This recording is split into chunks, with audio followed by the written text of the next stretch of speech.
Hello बच्चों, let's read this question. The question says find x comma y comma a and b if 3x plus 4y 2x minus 2y a plus b 2a minus b minus 1 is equal to 2 2 4 5 minus 5 minus 1.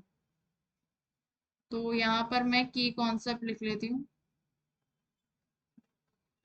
क्या है हमारा इस question का की concept कि अगर हमारे पास दो मैट्रिसेस हैं A B C D E F, ये बराबर है जी एच आई जे के एल इसके, तो हमारे पास क्या होता है देन ए बराबर होता है जी के, बी बराबर होता है एच के, सी बराबर होता है आई के, डी बराबर होता है जे के और ई बराबर होता है के, एफ बराबर होता है एल के। ठीक है। अब यहाँ पर कह रहे हैं कि ये दो मैट्रिक्स हैं जो बराबर है, 3x + 4y और 2x - 2y, a plus B और 2a - b और -1, ये बराबर है किसके, 2 2 4 5 -5 और -1।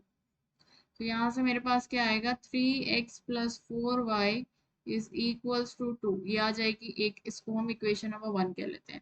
और ये 2 तो 2 के बराबर ही है, और क्या आएगा मेरे पास, x माइनस का 2y इज इक्वल्स टू 4, इसको हम इक्वेशन नंबर 2 कह देते हैं। ठीक है। और अब मैं क्या करूं, अगर इक्वेशन नंबर 2 को मैं 2 से मल्टीप्लाई करूं तो ये मेरे पास क्या बन जाएगी, 2x माइनस का 4y इज इक्वल्स टू 8, ये आ गई।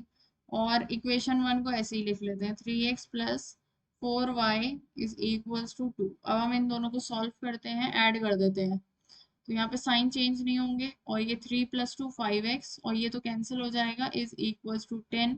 और x की वैल्यू मेरे पास 2 के बराबर आ जाएगी, इसको हम कर देते हैं पुट इन इक्वेशन नंबर 2 में मैं पुट कर देती हूँ, तो मेरे पास क्या बनेगा, 2 - 2y इज इक्वल्स टू 4। तो यहाँ से क्या आएगा, ये मेरे पास माइनस का 2y इज इक्वल टू 2 और y इज इक्वल टू -1 के बराबर आएगा। y की वैल्यू -1 के बराबर आ गई है और x इज इक्वल टू 2 आ गया है। अब हम a और b की निकालते हैं, तो a प्लस b किसके बराबर हो जाएगा, यहाँ से 5 के बराबर हो जाएगा। a plus b is equals to 5, इसको हम इक्वेशन नंबर 3 कह देते हैं। और 2a - b is equal to -5, 2a - b is equal to -5, इसको हम इक्वेशन नंबर 4 कह देते हैं। अब मैं इनको ऐड कर देती हूँ, तो यहाँ पे साइन चेंज नहीं होंगे, माइनस का माइनस रहेगा, प्लस का प्लस रहेगा, और ये कैंसिल हो जाएगा हमारे पास। ठीक है, बी बी कैंसिल हो जाएगा और ये 3a आ जाएगा। और यहाँ से मेरे पास ये कैंसिल हो गया, इज इक्वल टू ये तो 0 हो गया, और a की वैल्यू यहाँ से 0 के बराबर आ गई। अब हम a को 0 पुट कर देते हैं इन इक्वेशन नंबर 3 में, तो ये b की वैल्यू मेरे पास आ जाएगी 5 के बराबर। ठीक है। और x कितना आया है, x इज इक्वल टू हमारे पास आया है 2, और y इज इक्वल टू आया है मेरे पास -1 के बराबर।